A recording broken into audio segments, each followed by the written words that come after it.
অনেকে আছে ক্ষমা করতে চায় না, কঠিন হৃদয়, পাথরের মতো শক্ত হৃদয়, মাফ করতে চায় না কাউকে।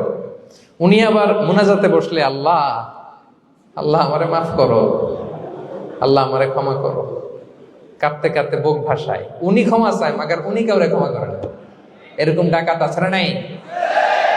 চিন্তা করছেন? উনি ক্ষমা চায় আল্লাহর কাছে, কিন্তু উনি ক্ষমা করে না। প্রিয় ভাইরা, ক্ষমা করুন। যে ক্ষমা করে সে ক্ষমা পায়। আচ্ছা, একটু চোখটা বন্ধ করে, চোখ বন্ধ করলাম আমি, জানা অজানা পাপের পাহাড়ের দিকে তাকালাম। এবার একটু চিন্তা করেন যে কি পরিমাণে ক্ষমা আল্লাহর পক্ষ থেকে আমার জন্য প্রয়োজন।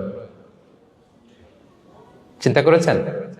এবার চোখ খুলুন, পাপের পাহাড়ের দিকে একটু তাকান। আপনার জানা অজানা যে পাপের পাহাড়, তাকান এবং ভাবুন এগুলোর জন্য কি পরিমাণে ক্ষমা আল্লাহর পক্ষ থেকে আপনার দরকার, প্রয়োজন। সেই প্রয়োজনের তাগিদে হলেও ক্ষমা করুন। খেয়াল রাখবেন, যে ক্ষমা করে সে ক্ষমা পায়, যে অন্যকে ক্ষমা করে না সে ক্ষমা পায় না। তাহলে আল্লাহর কাছে ক্ষমা চাওয়ার আগে আপনি আপনার পাশের লোকদেরকে ক্ষমা করবেন। পারা যাবে তো ইনশাআল্লাহ? ক্ষমা এটা সবাই করতে পারে না, এটা অনেক বড় মহৎ গুণ। যার হৃদয় বড় সে ক্ষমা করতে পারে।